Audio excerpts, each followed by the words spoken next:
So I managed to get my hands on an XE4. I've got the 16mm 1.4, I've got the 35 f2, and I have the little 18 to 55 zoom lens, and I was going to go out and do an engagement shoot once I found a really cool couple tonight. But this happens every time I want to do a video. Every time I try and do a free shoot for a couple so I can review a piece of kit for you guys, it always pisses down with rain. Let's see what we can do. Alright, as you can see, I'm in my garage. It's a mess in here. All my crap is in there, and this place is full of sawdust because I've just been making my overlanding setup. I'm making another video on that, so that's coming soon. Anyway, I was in the middle of doing my Fuji XE4 review and I had to stop, and I couldn't go out and do that photo shoot because it just started pissing down with rain. But fate has come around, and my friend Jonathan Suckling, who you've probably seen on the internet for videos like this. Indecision, a lot of indecision. Scissor kick, scissor kick. And his partner Bailey, it's their 9-year anniversary today, and we managed to go up to Muriwai Beach, thrash around the sand dunes, have a bunch of fun, and I did a full couple shoot with them. So I used the Sony A9 II and the 24mm 1.4 G Master, and I used a Fuji XE4 with the 16mm 1.4 for the same field of view. Now I know this isn't even a fair comparison, Sony A9 II versus the Fuji XE4, but this isn't supposed to be a which one should you buy, because you're not going to be, this isn't two options that you would be looking at, I guess, for the most part, considering price and all that kind of stuff. They're very, very, very, very different in price. It's more supposed to be a real world situation shoot, and I'm just going to talk about how the camera performed next to my Sony in the same situation, and yeah, just give you guys my honest real world thoughts on it, which honestly I really think is way more important than a tech review or whatever. But saying that, I am going to do a full review on the Fuji XE4 itself, so watch out for that. That'll probably be the next video, maybe the one after that. But anyway, I really hope you guys enjoyed this video. Stay tuned to the end because I'm going to show all the images that I edited from the shoot, and as always I am going to upload some raw files for you guys to download and play with. Every single one of these images was edited with CTM 3, so let's get into it.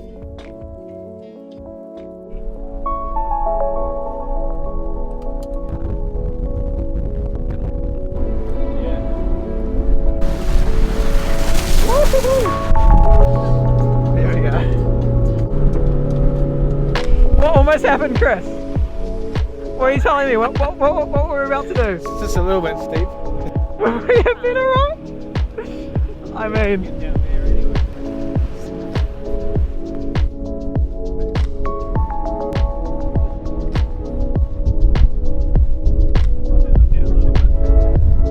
We're going to let out here. This is me, Jonnys Insta, photography behind the Bailey. 9 years together, guys. 9 years. What a beautiful relationship it's been. It's much faster if you just take the valve out. Oh, we see.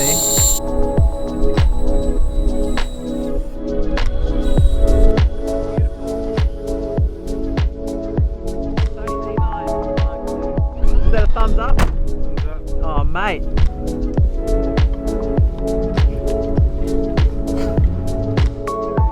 You loving it, Bev? Bailey loves bouncing around in the car. So I guess the main thing I wanted to do with this video was just show that you don't really need a really expensive camera like the A9 II and the Sony 24mm G Master, because you can do pretty much the same job with like the Fuji XE3. One of them is about, I don't know, $8,000, $8,500 all up, and the XE4 with that lens is about $2,500, maybe a little bit more than that all up. And the XE4 certainly isn't meant to be a pro body, but it has the same sensor as the X-T4. Looking at the final images, it's pretty clear that I don't think when you're looking at them on this video, and even if I was to deliver them to the clients, you're probably not going to be able to tell the difference. And certainly if you're only using one, I mean, you're not going to be using these two cameras in the same situation. It's very unlikely that you would do something like that. So if you were using just the Fuji XE3 with this lens for a shoot, I don't think you'd have any problems with quality or anything like that.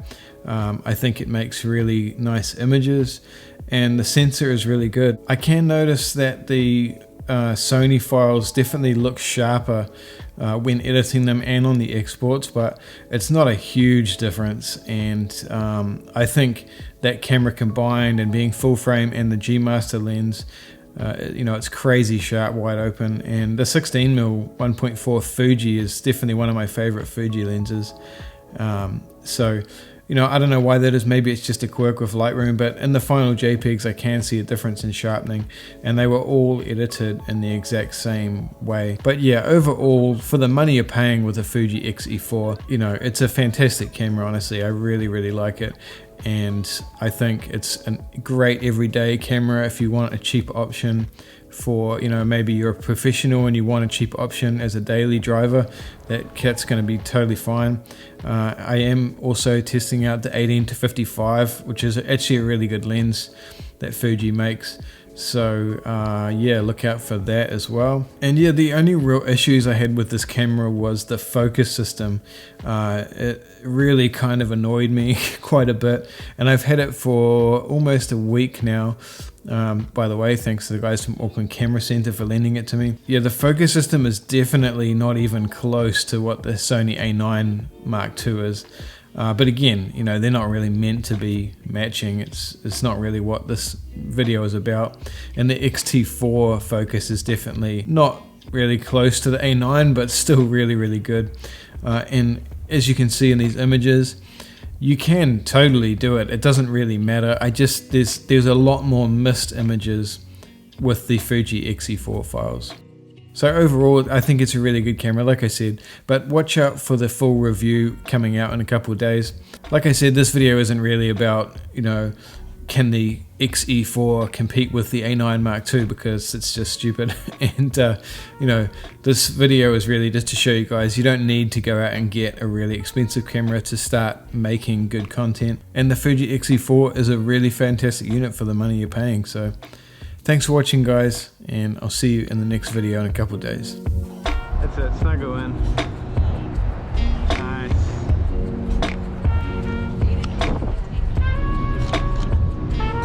Look this way a little bit more, better? Yeah, that's it.